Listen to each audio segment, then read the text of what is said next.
I've done, and regret is just a memory written on my brow, and there's nothing I can do about it now. Before you think it, I'll say it. This is gross.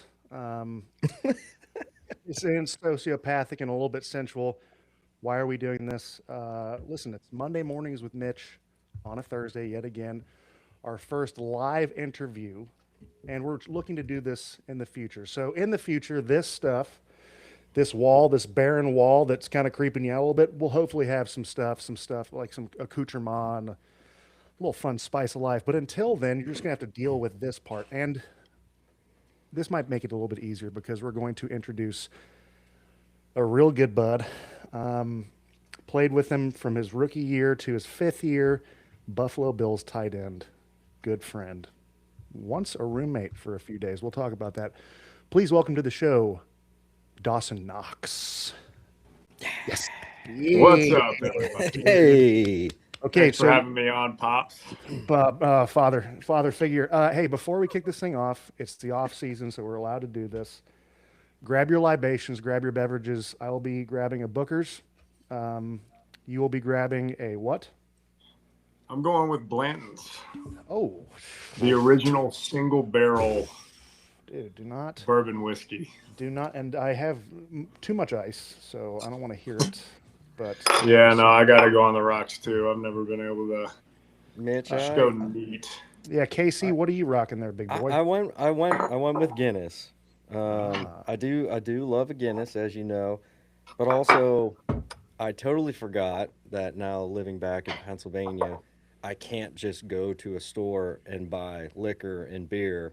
I have to go to an actual state store to get liquor. And yeah, it was kind of crunch time, and I was like, you know what, I'm going Guinness. It's fine.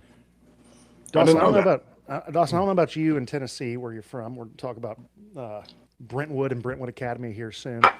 But in Texas, if you wanted to grab hard alcohol, you could not go into a gas station, or you could not go into Hy-Vee or whatever. You had to go into an actual liquor store. When I got to Missouri, two things kind of freaked me out. One, basements, which are kind of creepy but cool. Two, the fact that, like, at a break time or a quick trip, you could grab just a liter of Jack Daniels, and I thought that was pretty. I thought that was pretty interesting. So, speaking of in liter, Tennessee, you got to go to the liquor store. You can't just go to the gas station, can't go to the grocery store. Oh, so it's the same as here?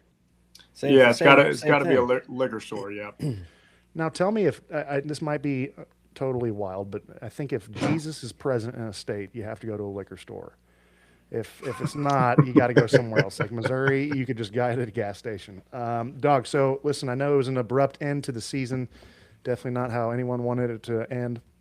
But I always find it fascinating how players attack that the week right after season, right? Like, you make up on lost time and things you haven't been able to do. And for me, it wasn't folding laundry. It was eating as much as I could, drinking until I yacked almost every single day. Now, the dynamics definitely changed as kids got involved and you had to kind of pick up the slack. How has your week been? I know it's disappointing, but how are these weeks for you postseason? Has it changed a bit since you've welcomed your new baby girl? Ooh. Yeah, definitely a small period of mourning the season, and it's crazy all the work you put in just to have that abrupt ending. It's hard to describe it. Obviously, you know the feeling, but on the other side of that coin, it has been unbelievable just being able to spend time at home with my wife, my new baby girl Noah, just laying with them on the couch. I don't think I might have left the house once in the last 3 days. We restarted Peaky Blinders. We've been catching up on some shows. The one time I did leave the house was yesterday to go watch the 3.5-hour new Avatar movie. So that was a fun date day for me and my wife. My mother-in-law was over watching the baby. So it's been nice just to kind of decompress, get horizontal, and not really do much anything, and just catch up on some of that missed time with the baby. Dude, I'm telling you what, movies change when you're married too. It's no longer trying to smooch or do some hand stuff. It's just like I'm either locked in this movie eating my popcorn or I'm passing out. And if you touch me, we're gonna have problems. It doesn't stop me. I try my best. So there's not a hole in the bottom of the popcorn anymore? Easy.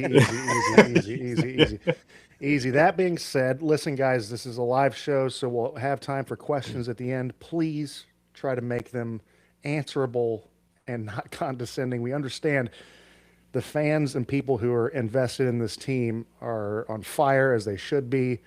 But please give us a little bit of grace. We'll do our best at the end. Casey will vet those questions. Listen, I know you're in Buffalo for a bit postseason. You'll be on the move. I don't want to put you out too much, but you got a pretty sweet place pad in Florida.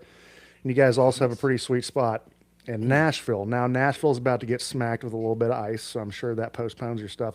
Tell me about just why you guys chose Nashville. I know you're from there.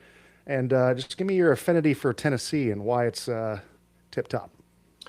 Yeah. I feel like I'm one of those rare people that grows up in a place that they want to still live in forever. I feel like more times than not, you hear people just can't wait to move out of their hometown or start new somewhere. But I've absolutely loved Middle Tennessee my entire life. I mean, my whole family's probably within a 5-mile radius down there, which is awesome. That's It's starting to have a new meaning to it too, introducing kids into our family, because when we're here, it's awesome because we got Alex's family. But then in the off season, we're going to have 15 built-in babysitters, which is going to be pretty cool. Good Lord. Yeah. So there's a lot not of hand stuff and movie theaters available for you. Nice. Yes, no question. Got to go to the one with the recliner seats, but I've just always loved being in Middle Tennessee, and there's awesome schools. I really enjoyed the high school I went to, Brentwood Academy. And there's just some awesome like lots and neighborhoods that just have like a cool country feel to it, but it's not too far from the city of Nashville, and there's new restaurants and all these new things popping up, which I also don't want to sell Nashville too hard because we're trying to get people to stop moving there because the traffic is getting brutal. So for those people thinking about moving to Nashville, it's the worst place in the country you can live right now. Don't do it. But my wife and I do love Nashville, and I think we're probably heading back around this time next week. So it'll be nice to get back and see my family. Yeah, I mean, having family ties there is so important, especially when bringing a kiddo into the mix, which is fantastic. The interesting thing looking at Brentwood Academy, which has just got like this name that just kind of smacks you right in the face, right? It's football. It's a football school. I mean, yeah, Jalen Ramsey and all that stuff, but as an offensive lineman, you get King Dunlap into that school. That's a great poll. King Dunlap. So he was so when I was a rookie, he was towards the end of his career. He'd spent time in Philadelphia. He was on the San Diego Chargers out in San Diego. And you just look at this dude. He is a monster. Every bit of case I'm telling you, 6'10". You think Spencer Brown's tall. King Dunlap is humongous. Big boy. King Dunlap is humongous. And then his sister. And his name is really fitting. And he's King. I mean, how cool it is. Well, there's also another cool named person at your school right now. I don't know if you follow PGA stuff at all. Amateur golfer Blades Brown. Oh, 100%. Dude's a baller. Yeah, can you imagine? I'll be trying to see if I can get some lessons from that guy in the off season. His mom was my anatomy science teacher in high school. So. Oh my gosh. Oh wow. But you got to be a good golfer if your name's Blades, right? Oh, come on, dude. He was born for it. And you have to be 6'11" if your name's King. King. Yeah, no doubt. Well, you go from Brentwood Academy to Ole Miss. Hey, did you think the boys had a chance this year? You think Hottie Toddy had a chance?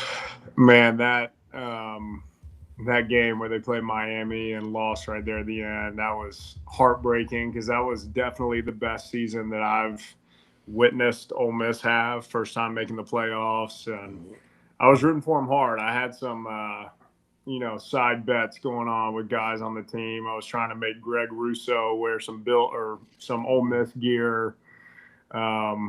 all those little pride things you got going when your college teams play each other. But I was pissed that they lost. It was a weird ending with Lane leaving.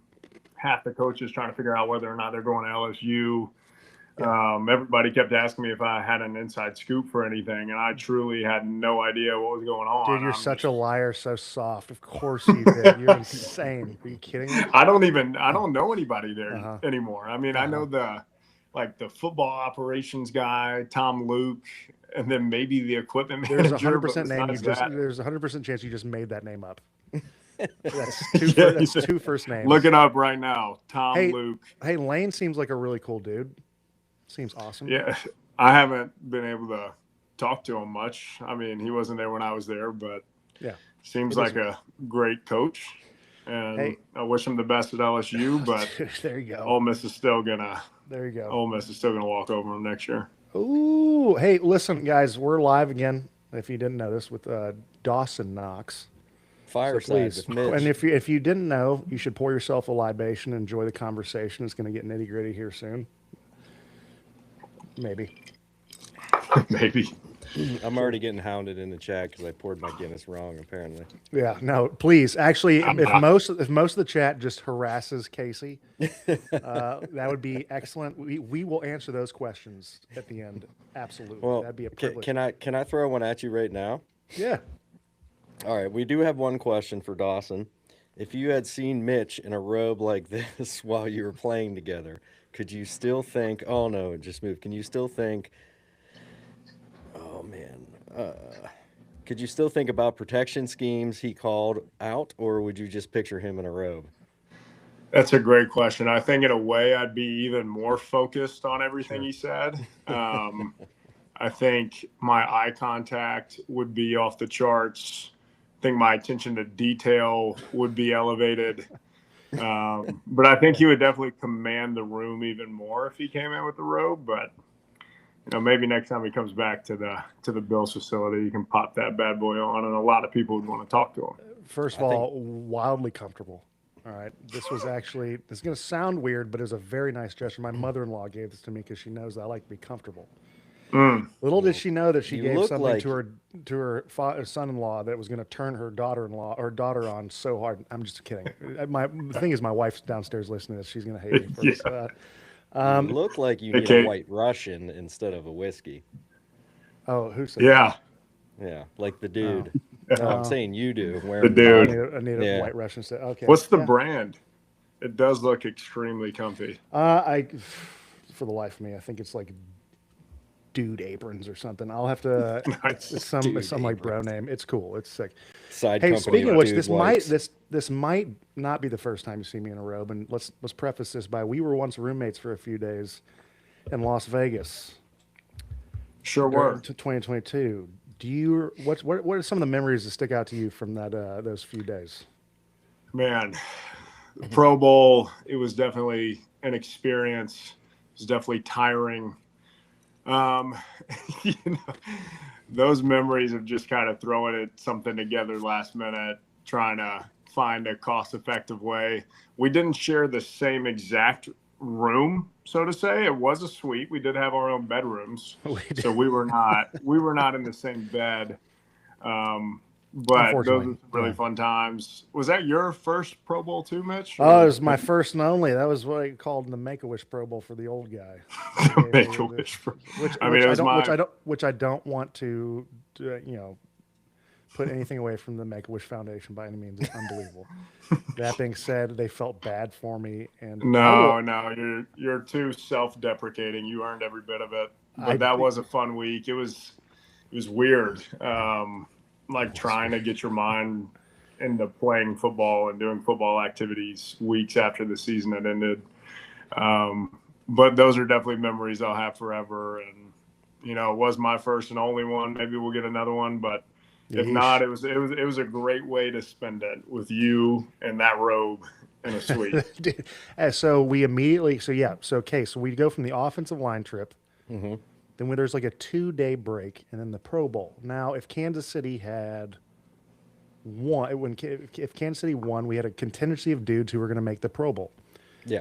So we were all watching. So the offensive line trip ended. A few of us stuck around, and we were dead. But Roger Saffold had a really nice room, like a 2-story, unbelievable suite. So all us and the fellas, we got in there, and when Kansas City ended up winning, we had a bunch of guys get in. And it was a party. I remember the offensive line called Coach Cromer, and we're like, "We're flying you out," and he's like, "Absolutely not." And we're like, "Okay, we'll send you a postcard."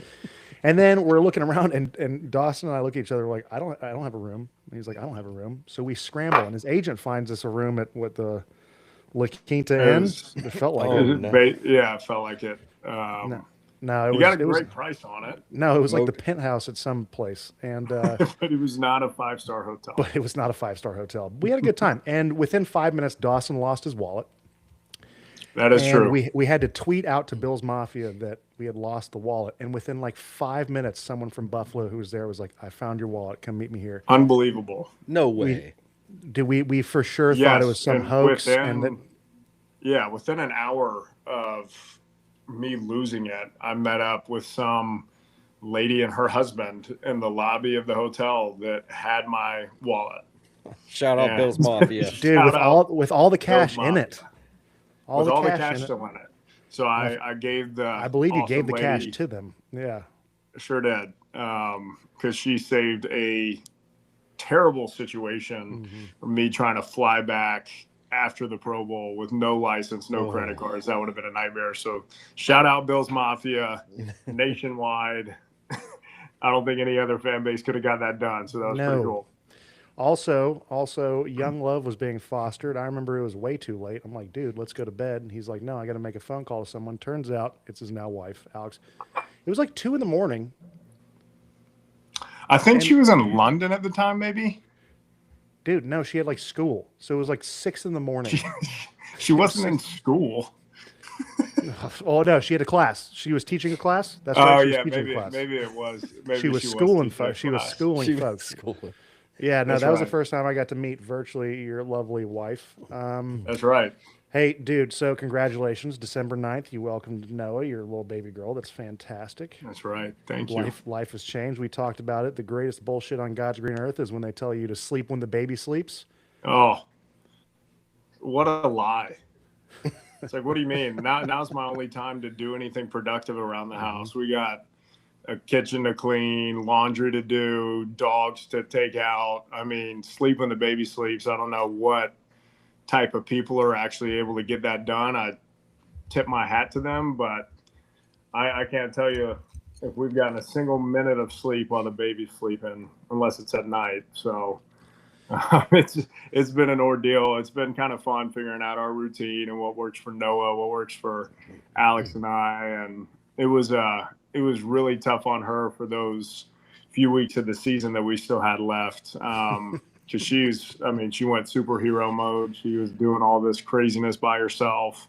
Her mom is awesome. She's 30 minutes down the road. She was able to help a good bit. But I kept telling her whenever the season ended, I was going to have a 3-month paternity leave. So I'm trying to make up for lost time, trying to give her breaks when I can. And she just got clear to go back to the gym. So it's been great. It's been the biggest blessing of my life and the ultimate perspective bringer. Ooh. You know, losing that playoff game, as heart-wrenching as it was, when I got home and was able to kiss Alex and hold Noah, those worries really started to shrink, and all that pain subsided when I got to see them. So it really is cool, and it's the ultimate perspective bringer. So it's been really awesome. So I mean, we're all, you know, you like to think yourself as a big tough guy. You're in there. I'm playing macho sport, all this bullshit. How did you handle crunch time in the delivery room, Pops? Ooh. Oh, man, it was a long few days. We got in. Few days? Yeah. We got in. We were inducing. Oh, okay. So we got in Sunday night after the Bengals game. Slept on those little recliners, which is so funny, you know, because I'm trying to make sure I don't complain to my wife, who's literally in active labor. We always do. Yeah, I bit my tongue several times. I'm like, well, how am I going to complain to her when she's going through all this right now? We find a way. You find a way. Yes, sure did. and then we had Noah Sunday morning or Tuesday morning after having got there Sunday night. And then I think we got discharged on a Thursday. So it was a long few days trying to sleep in that little plastic recliner. But it was awesome. And thankfully I didn't get lightheaded or woozy or anything. The nurses backed up a chair to where I was standing just in case. Yep. Lots of stories of different guys going down, even on the team, like literally passing out. So the whole time I was just praying I at least didn't do that. But it was such a surreal moment, unlike anything I've ever experienced. One of the coolest things, might be the coolest thing in the world, seeing your wife give birth to your baby. I mean, like, holy cow, this is half me, half my wife, and we have to take care of her for the rest of my life. Yeah. It was so many emotions I had never felt before, but truly probably the biggest blessing ever. Dude, after watching, first of all, there's no partition. Whoever says there is it's baloney. You're in the thick of it. You're entrenched. But, you know, what's interesting is that baby comes out, and after seeing your wife do that, you look at your kiddo and you're like, I've never felt like I have less involvement in something than that baby at this current moment. Like, yes, it's 50-50 split, but like, whoa. Yes, I know that baby will be half mine, but probably give my wife 48, 72 hours. That is fully on her. Good job. Holy cow. Oh, hey, I no gotta go to work.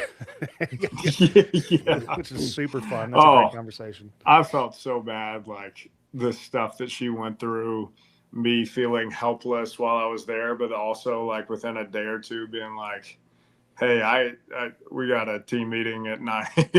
Like, so I went to practice and then came back later that afternoon for when we got discharged. But I felt so helpless and so like an absentee father starting off this family. But again, my wife was, I mean, she's incredible. She was able to do it all herself, and getting that drive home from the hospital, I don't think people talk about that enough. That was the most nerve-wracking, scary drive I've had probably since my driver's test. I was like, where do all these potholes come from? Why are these people going so fast? And next thing I know, I'm going 10 miles per hour under the speed limit, complete stops at every stop sign, which is not normal for me, at least. I mean, it was nerve-wracking, and I was just so thankful we made it home in one piece. But bringing her into that house, like, holy cow, where are the nurses? Where are the doctors? Where's the manual? You know, just figuring it out on your own. That's the thing, dude. You figure it out on your own. And, you know, the insane thing is, I mean, because you're talking about the team meeting. I'm sure you came back and Coach made it a whole deal. I thought Sean did a really good job of, you know, understanding the gravity of the situation, made you feel like so. I'd gone to Kansas City after the Jets game in 2021, the last game of the season. On the way there, find out it's a Saturday night game, so I have to come back early. Had the kiddo come back. I'm like sleep deprivation, and the kid, and so Sean comes up and goes, Mitch, you know, why don't you tell him everyone your kid's name? You know, my kid's name is Deacon. Do you remember this? Deacon. And then from the back, only one person said anything, and it was Josh that said, can you fit these nuts in your mouth? Yeah, I mean, who's surprised? He's quick. Yeah, that's why we love the guy. Hey, listen, dude, I wanted to ask you about your rookie season. You come in, first of all, it's pretty impressive that you didn't score a single touchdown. Like, I don't know, you had to like try not to score a touchdown, I assume, at Ole Miss. Just to bang impressive off, is a great word for that. Thank 27 you. in the NFL so far. I would want to ask your welcome to the NFL moment. Would you like to tell the folks? Yeah. There's a few I can think about. Some on the practice field, getting decleated, trying to run a wham against a 3-tech that saw me coming, trying to block TJ Watt JJ Watt in Houston in the playoff game. But also there was one at home against the Ravens, I believe. I was in pass protection against Matthew Judon, who was a Bill for the rest of the year, which was awesome. Cool. Yeah, that's cool. Really cool. I thought that I was getting a little chip from the receiver like we had practiced, and that receiver did not chip. Judon ran around me like I was a, stick in the mud, sack fumble in our own red zone. And then, as a rookie, I can't go off to the sideline and be like, our receiver didn't chip. I just had to eat that one. Mouth. And shut your fucking mouth, senior quarterback laid there sprawled out with the ball on the ground was a welcome to the NFL moment. Like, holy cow, this is. Dude, those pickups were like, hey, man, let me get you off this guy. Yes. Sorry. So sorry. Get up, please. Right? Please don't say that you're hurt. Yeah. Yeah. So that was definitely a welcome to the NFL moment. It was a long time ago. I will preface, because welcome to the NFL moments are always negative, and I think that's a good attribute if you're being asked that question, what's your welcome to the NFL? You don't want to be like, when I just destroyed these people. That being said, I'm going to say week 3, 2019, an unseasonably hot game against the Cincinnati Bengals, 21-17. Casey, roll the clip.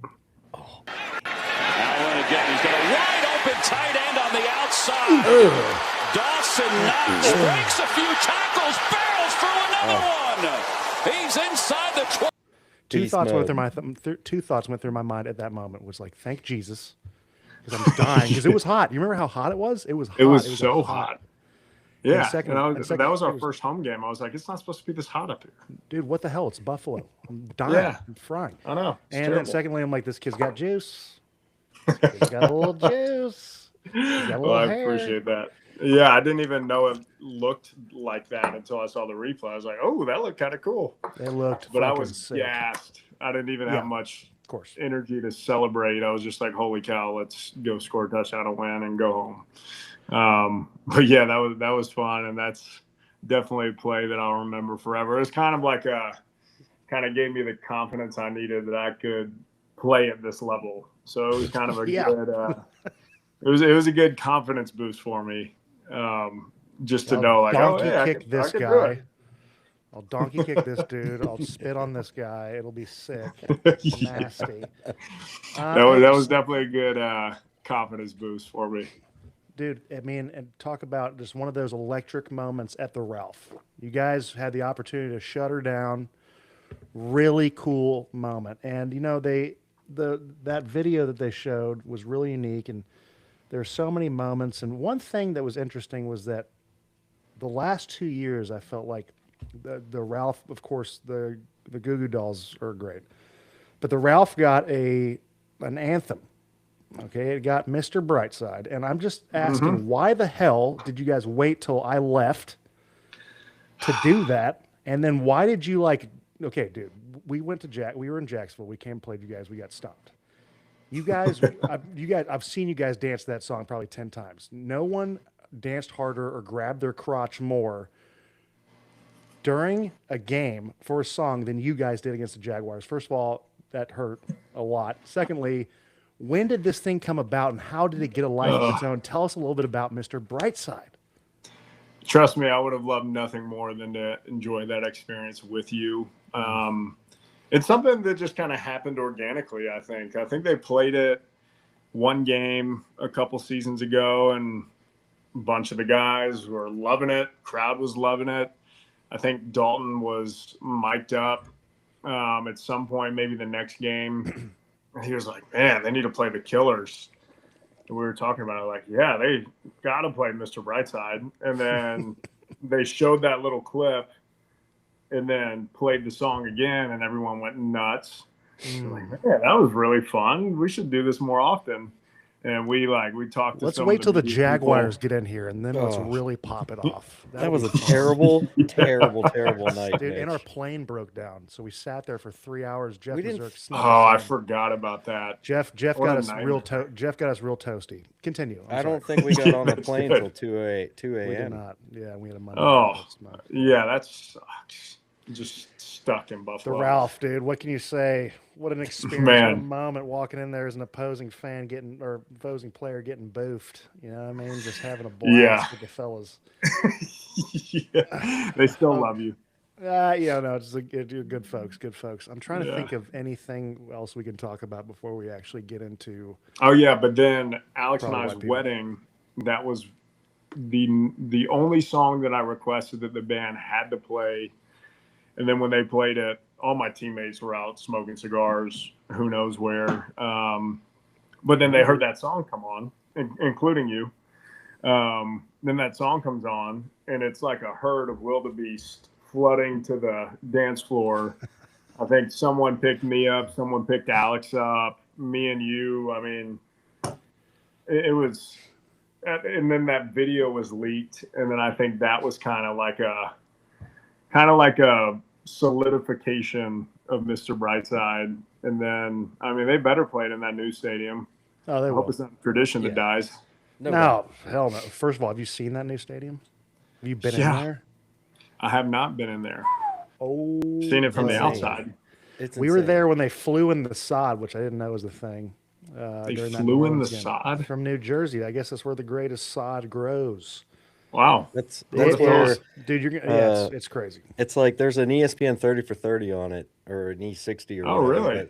But like 95% of all the sod in the NFL comes from this farm in New Jersey or New York. Wow. Correct me if I'm wrong, chat, but you know. I would have never guessed that. Grass farm. Yeah, well, who would have thought? Jersey. Yeah, I didn't. Who knew there's a grass farm? I thought they were growing that in like what, West Seneca, just down the road. You know what I mean? Just like in someone's backyard. Like why not? Like, we're gonna put this in. Get it we're gonna from put right this down in the road. Yeah, right next to mulberries. Yeah. Okay, so dude, okay. Listen, we're gonna try to navigate this topic as well as possible. It's an emotionally charged situation for both fans and players alike. People who have a vested interest in this thing. We're going to check one thing before we start. Has Dawson's recording stopped, Casey? Yeah, I see that. Okay. Well, we're going to give it a go anyways. All right. That being said, perfect time. What a great way to segment this because speaking of recording, there was Brandon Beane's press conference had a lot of things that can, of course, evoke emotions. But the one thing that stood out to me, Dawson, that you can answer and that I can answer is when he looked at the 2025 team, like every team that he's been a part of, every team that you're a part of, like has this poster to it, which means like this is the team that overcame obstacles. This is the team. And he said this is the team that bore resiliency. Okay. Can you tell us, like, I mean, from the outside looking in, of course, it looked like you guys overcame injuries, and I mean, like there was these 2-game losing streaks before, whatever, and then second half team, whatever, like resiliency. What does that mean to you? Like, what is this? What did we miss that really defined the resiliency of this team? Yeah, I think it really started with that first game of the year against Baltimore.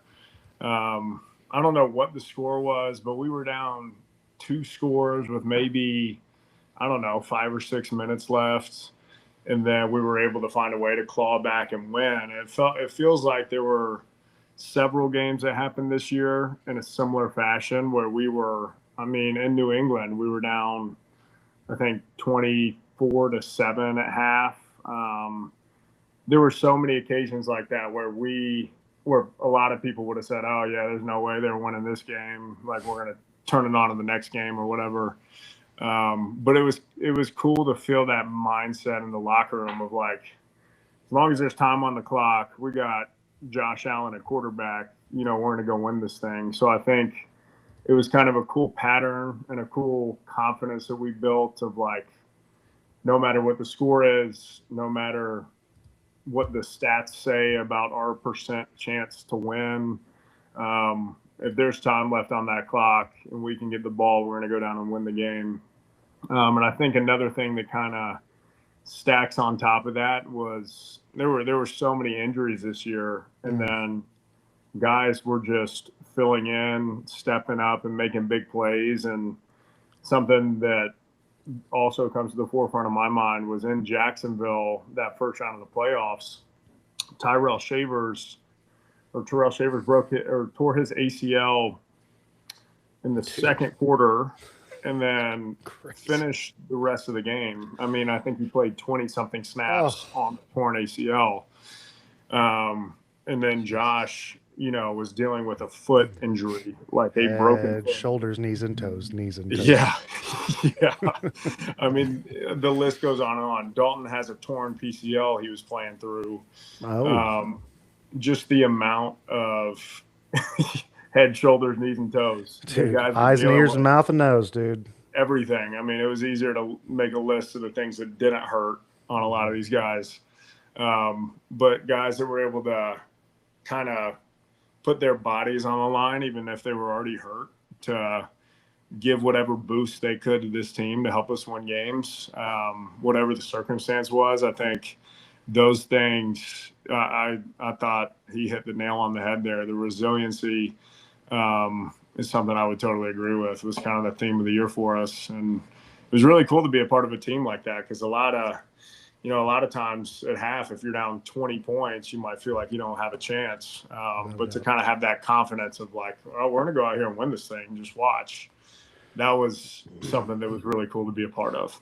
Well, part of that is in that locker room is that you can say that out loud, like, we're going to go win this game. But if there's even a shred of doubt, that will sow a seed in your mind that will play into your subconscious. So it truly is amazing. And I think that's what made, dude, I mean, listen, I'm just a casual fan now. Of course, these are all my buddies on this team, but like that locker room on Saturday it just seemed different. And I was on that team for a few of those playoff losses in those locker rooms. They're intimate and it was just raw. It's gut wrenching. Of course it's a game, but it's not. Like, it means more, all this stuff. It's true. But it seemed like this past Saturday just hit a little bit harder. Right? Are you comfortable kind of taking us into that locker room, what those emotions were like, maybe some of those candid conversations, maybe not candid, but just like those emotions and like sharing that, because it's also what makes this game so great. Oh, right? for sure. You go through this with your buddies and you get to share this experience. Yeah. And it's hard to explain without being in one of those uniforms or on one of those teams or in the locker room. But, this game is something that you give basically your whole self to for however many years you play. But let's just take this season. Like, we started preparing for the season in, March, whenever you start working out again after the previous season. And then you go through OTAs, you go through mini camp, you go through training camp, the preseason, an entire 17-game regular season, and the ups and the downs that you got to go through, the amount of work that you put in, the mental toll, the physical toll, everything is to try to achieve that goal of winning a Super Bowl. You develop bonds with your teammates to where, some of my best friends are on that team. We love spending time with each other outside of football. And it's not just like we're buddies because we play on the same team. It's like personal relationships you actually care about. And you guys are coming together for that one goal of winning the Super Bowl. So when that doesn't happen and you fall just barely short in overtime after all of that happened this season, with the close wins, with the tough losses, with the injuries, it's just so hard because you never plan on things to end, and it's just something that happens like that. That final whistle blows and you're like, well, we'll see y'all tomorrow for exit meetings, and then this team will never be the same again. And a lot of these guys won't even be on the team next year.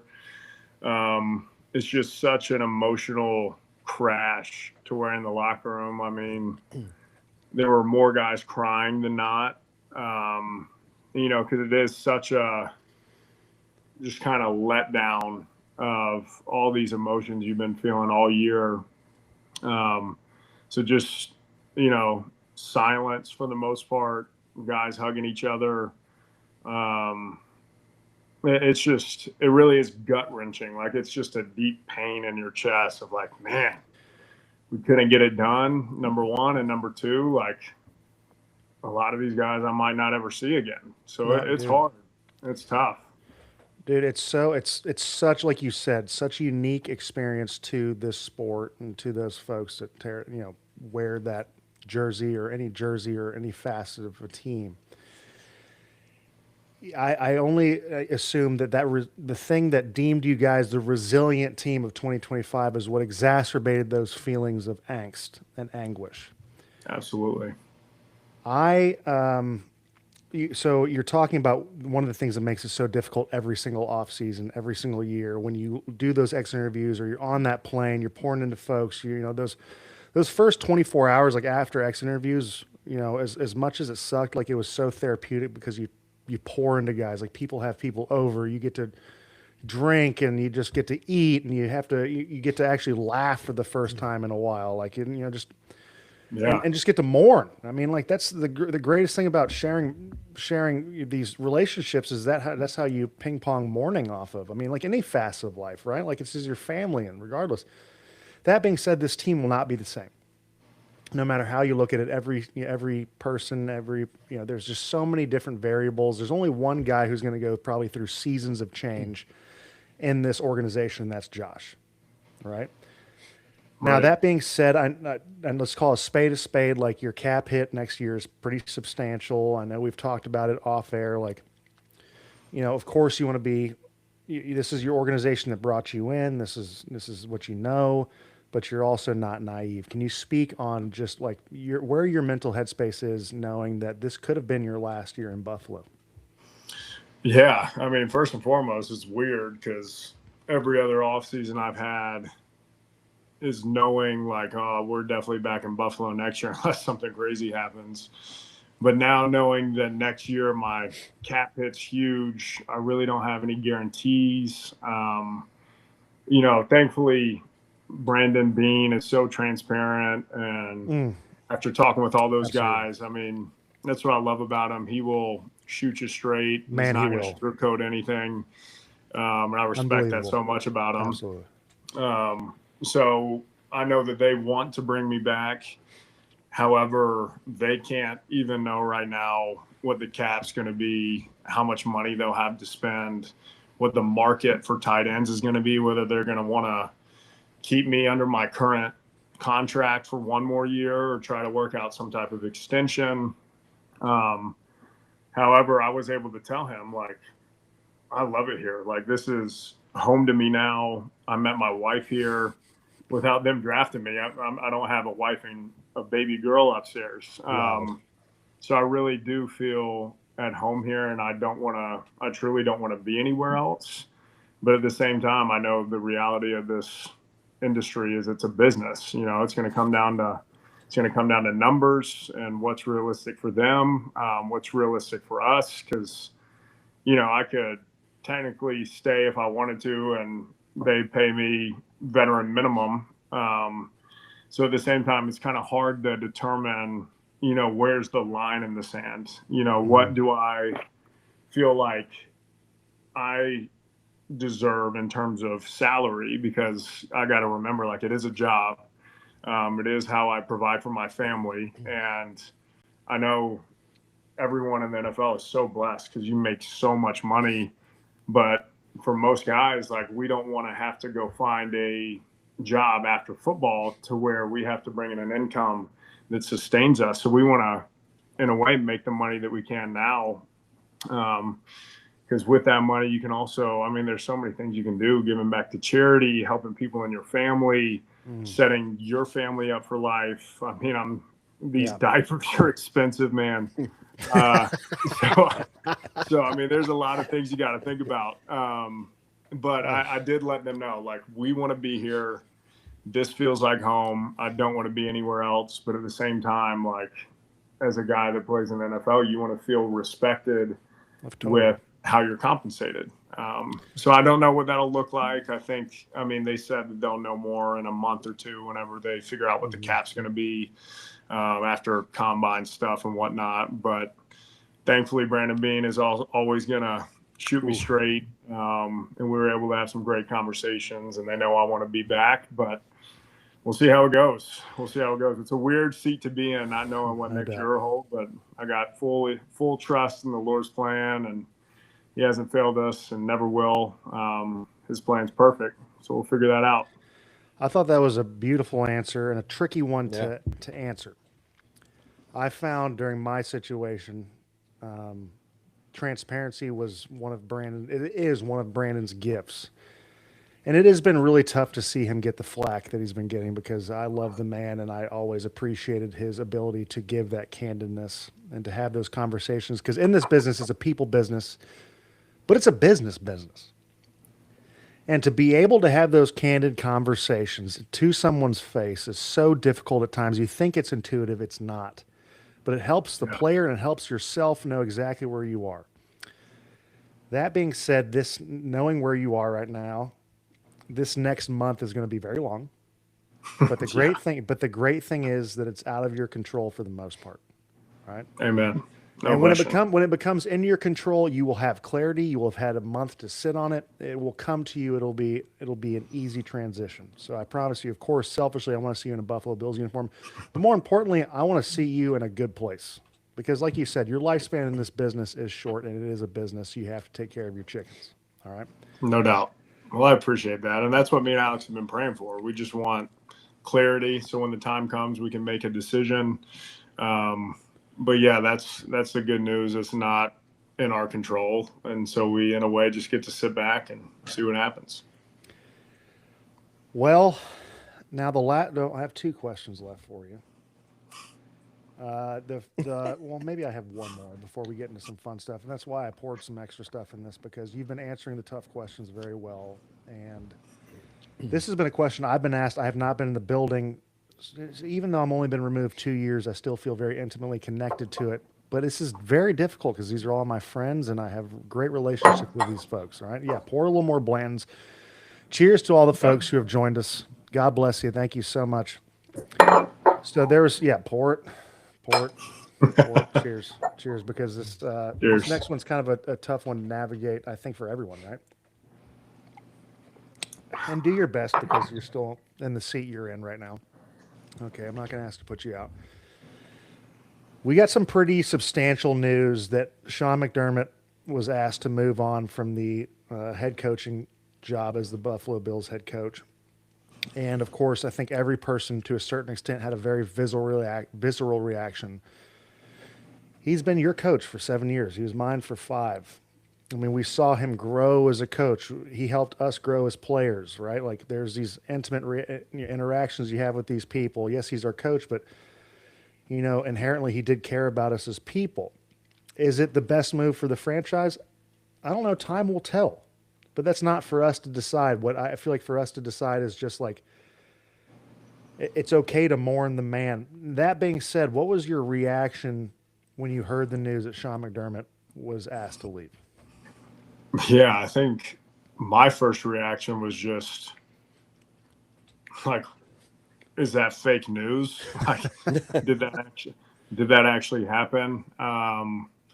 Because over the course of my career, I have so much respect for Sean, not only as a coach, but as a man, because it's so easy for, I think, people to say, oh, hey, I care about you off the field as well as the player. But with him, that was so real. Like he was texting me as Alex was in the hospital, checking in on us.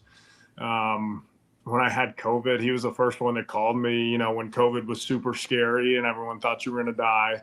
He was the first one that called me to check in, to make sure I was okay. And he had called me to his office several times throughout my career just to see how I was doing, see how Alex was. He's asked me so many times about Noah and how she's been doing, about how my family's doing. So he genuinely backs that up, that he cares even more about the person than he does about the player. But besides that, he is an absolutely incredible coach, and all the players have all the respect in the world for him because, he came into Buffalo. I don't know how many years they were on a playoff drought for, but for his first year to make the playoffs and break that, 18, 19, 20 year playoff drought.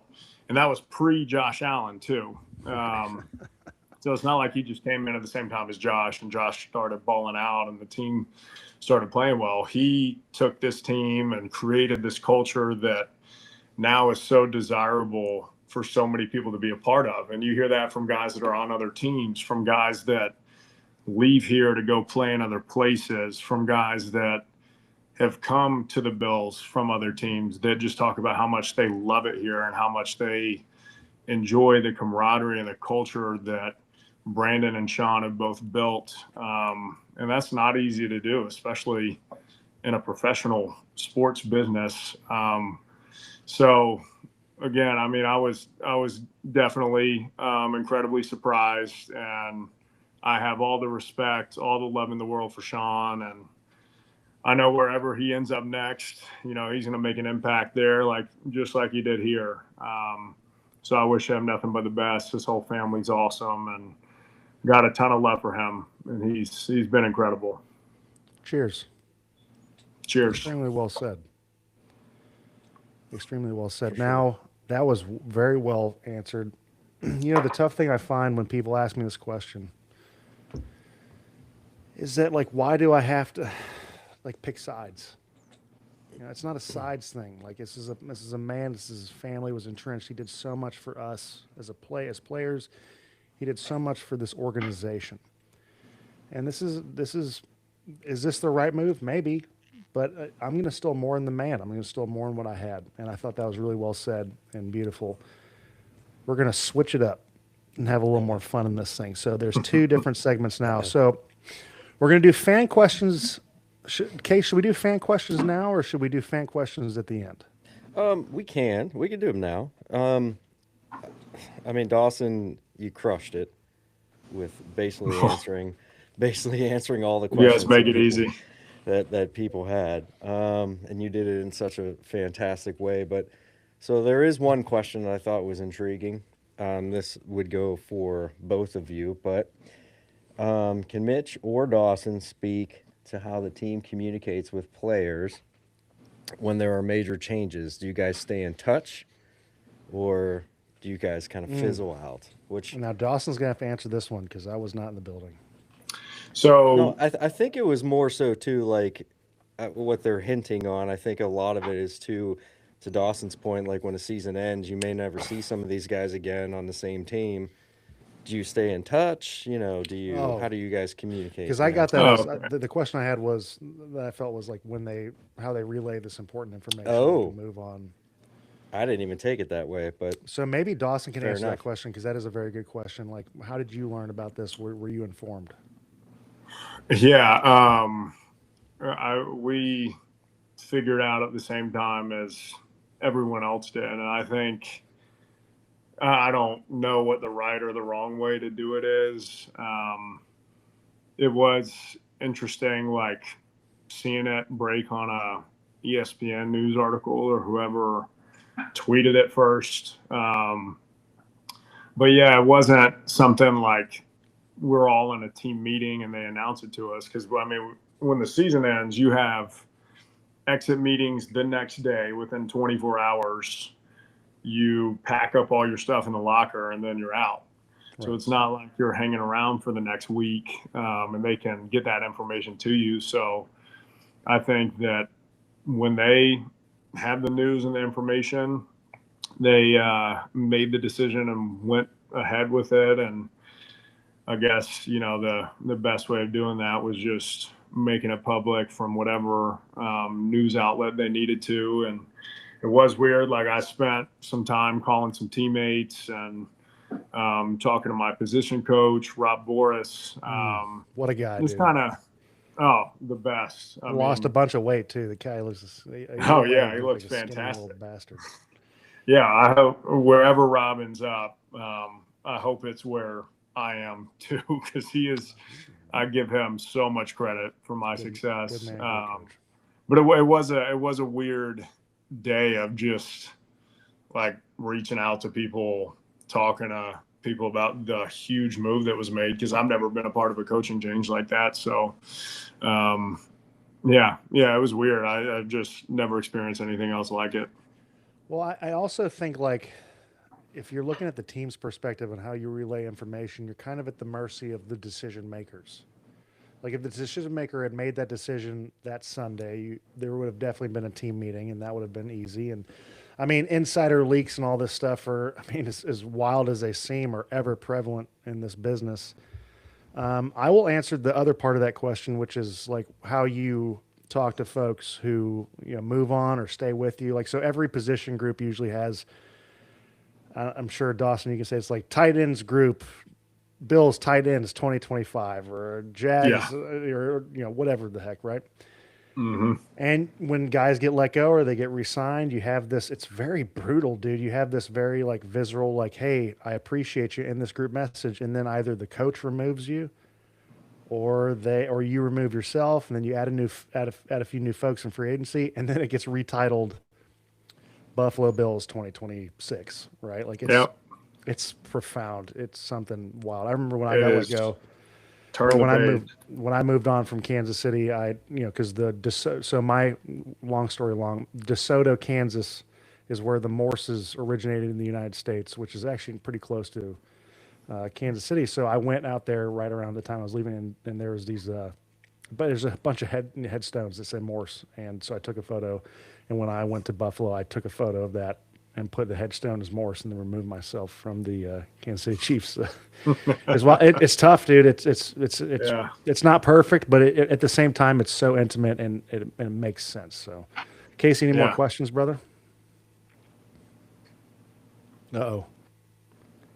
Case. Still Casey. muted. Casey. I'm here. Oh, Sorry. there you are. Back to COVID Zoom calls. I know, right? Hey, you're muted.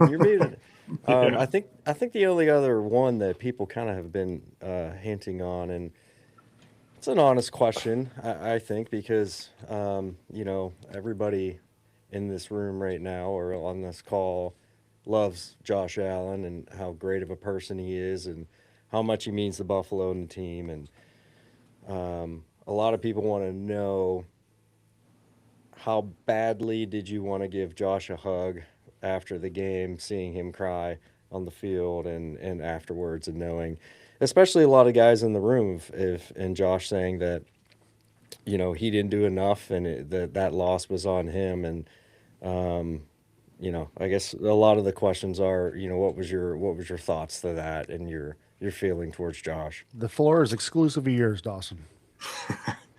I mean, if you're a teammate with him, you know that you're going to do whatever you possibly can to help him win football games. Because not only is he the best football player in the world, he's also just an incredible guy who carries himself like he carries himself as if he's not the most valuable player of the NFL. He's hanging out with guys off the field. He's treating everybody the same. He doesn't want any special treatment because of who he is. That being said, he's, playing through all these injuries he's had this year, and he carries the weight of the entire franchise on his shoulders, of an entire city on his shoulders. And you want to do everything you possibly can to help him win games. Because, I know that he's the type of guy, he's the type of leader, and he's got the type of character that if he makes a mistake in the game and we end up losing that game, he's gonna try to shoulder all that weight himself. And that just is a tribute to who he is as a leader. But we just have to take him under our arm and be like, dude, without you, this team we might not have won a game this year if it wasn't for you. It's the only reason we're here in Denver playing against the number one seed in the AFC in overtime, putting up 30 points against arguably the best defense in the NFL, is because we have you. And his locker was right next to mine. So I think, just giving him a huge hug, not really having to say anything, and just, being there for him was what I tried to do. And then kind of later on that plane ride, I wanted to let him know, like, hey, man, I'm so excited for you this offseason because you and Haley are about to have a baby. And now I know firsthand the type of perspective that brings to your life, and how NFL games, when you lose them, it feels a lot less important when you're holding your baby. So I kind of was trying to give him that little nugget of being like, hey, you got the greatest thing that you've ever experienced coming your way. And once that happens, this pain from this game will become a lot less important to you. So just trying to share a little bit of that with him as well. But it was hard, man, seeing him fully crying because he left his entire heart and soul on the field every single time he plays. So it was probably the most gut-wrenching part of the loss, just seeing how he took it. And I think, to me, the most, or from what I saw from, media and stuff like that, from the locker room, was whenever Dion was kind of in the middle of the media huddle in the locker room and answering questions, and he's fine. And then, one of the media members was like, hey, how do you respond to Josh saying that, he let the team down? And then Dion looked at it and immediately like started crying. He's like, Josh said that? He let the team, and then just ended the interview. And it's, to me, I'm like, if you've never been involved in sport or whatever the case may be, and you have, a teammate has a reaction like that towards you, you're doing something right, And I think that's just a testament to who Josh Allen is as a person, as a teammate, and the type of person he is in the locker room. And that was incredible to watch. But. Oh, you're exactly right. I saw that clip, and I think it was a perfect portrayal of kind of how we all felt. Like, what a crazy thing to say is that, Josh Allen let down his teammates. It just doesn't make sense. And, just like Dion felt, we all feel that same way. And, it's hard to understand and wrap your head around those types of emotions, but Dion nailed it. And he doesn't cry very often. I don't even know if I have seen him cry before, but it was valid. It was very valid. Yeah. What makes that so valid and so raw and so real? And, people have shouted this on top of a mountain over and over again, who's spent time with Josh Allen. It is such a unique experience sharing a field, sharing a locker room, sharing a fellowship with that man. He is so raw. He is so real. He is unapologetically himself, and he cares so much. And you hear this in sport, and you kind of take it with a grain of salt. But I'm telling you, remove the salt, dude. Like, this man cares about his team as much or more than any person I've ever been around. And that's what makes you, like, I've never been a guy who's like, I'd go to war for a coach or anything. Like, I think it's just ridiculous. Now, I'd go for a war for my teammates 1,000%. And and when you talk about when I close my eyes and like, who would I go to war for? And it's that man, because he means so much to his teammates, and he really pours into them. And listen, the things you guys don't see from the media is how vulnerable he can be. It's not his most comfortable, but he can. It's what's so great. He's a grown-ass man, but he's also he's the best. And that's what makes this thing so raw and so real, and what makes good football teams. When you have your head honcho, the head of the franchise, you can rally around, it's beautiful. That being said, Dawson, you have answered the extremely tough questions. When you lay your head down at night tonight and you're like, did I answer that incorrectly? You did not. You handled it with grace, and I appreciate you. I'm sorry I threw those questions at you, but I thought it was prudent and just for the time. That being said, we're going to transition to the final segment of our show. And this segment, so I don't know about you, but I've seen a lot of this stuff. So it's 2016 photo dumps, right? It's this nostalgia. So we're going to go social media trend. The social media trend. You've seen it? Have you seen this thing? I've been off social media for a couple of years, but I heard about it through our content department. They were doing some type of 2016 aura or something. Yeah, exactly. Well, if you jump on social media, please share our platform. We could use all the help we can get. You have a lot of followers. That's the selfish, terrible person in me. That'd be super duper if you jump back on.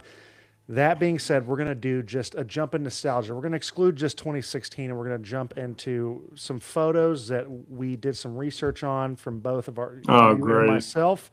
And we're just going to have our guttural reaction and maybe like what this meant in the time and place. So please, Casey, kick us off here. Oh, God, that's one. Oh, geez Louise. That was not 2016. No. None of these are, I think. No? Man, I might have been a freshman. I was a late bloomer. Those shoulder pads were bigger than I was. Sure. I was a late bloomer on it. A lot of heart, though, pal. Well, It's not the size of the dog in the fight. But we got to go 1-1 here. It's got to go Dawson. Then That's it's gotta true. go. Just for fair play. So here we go. Who's this? We got to What's go this next Mitch. one? Oh, baby. All right. So what you don't know, first of all, this kid was averaging about 4 points per game and 5 fouls. The second thing is that I was combing my hair over then too. I was 15 years old. I was already balding, my friend. Yes, this kid was, and I thought I could dunk. This year I hit my hand on a rim harder and fell harder than I ever have before. This kid stunk at basketball, but he gave his best. All right, Casey, You next look one. like a beanstalk. Big heart, That's dude. What do you want? incredible. This kid Huge is- heart. I'll start this one off by going like this. Oh, yeah. Awesome. That was homecoming in high school. That was your homecoming? Yeah. You went to homecoming like that? As seniors in high school, You were getting You go to grinded on. I homecoming, know what it's was like happening at Brentwood Academy. You guys were it's rubbing on each essentially other. Halloween for seniors. I couldn't tell you, man. I mean, I got talked into that, and I regret it every single time I see Yeah, the I'm picture. sure you did a lot of smooching that night, huh? Spock, man. Oh, what a Spock. great one. Captain Yeah, so- Spock. All right, what do you then got, Casey? Then we got Chef Mitchell. Oh my gosh. Okay, there's a great story to this one. Holy cow. This was my senior year in college. I was a food and beverage major. One of the reasons why I went to University of Missouri was for the hospitality management school. I realized early, I went in to be a hotel manager, found out that job is stinky goat cheese, and decided to do food and beverage. Well, I love the beverage part, alcohol distributions and inelastic demand, win or lose your booze. It's a great thing. But the exclusively was food, and I couldn't cook worth a damn. But what I could do was serve people their food, seat people, and do stuff. This was, I think, it's part of our capstone. So they gave us real fun. Yeah, dude, I had to wear that every day. That sucked. Fucking I would go to whatever restaurant you were working at, man. Okay, You'd so be incredible. here's the crazy thing. It was the restaurant that was run was out of the culinary school. It was for the public. So I had my friends come wow. there and harass me all the time. I'm sure They that was complained awesome. like crazy. It was terrible. It was a nightmare. It was a nightmare. That's Case, incredible. oh, please kick it off with the last one. I don't know if I can do this one. Yep, It's too yep. fucking- It's so Oh, good. jeez. It's so good. Where did y'all even find this? Hey man, Where did you- what's that goat doing, dude? Did you Dude, text my mom? No, dude, I exclude my sources. Let me tell you something. what is happening? Was this Alex? I'm gonna find out. Oh, well, I'll tell you what. Holy- Do you have other questions to answer? Hey man, are you good? Yeah. Are you still? Are you looked still like intact? I was. Are you still intact? Yeah. I think so. I mean, it worked for a baby.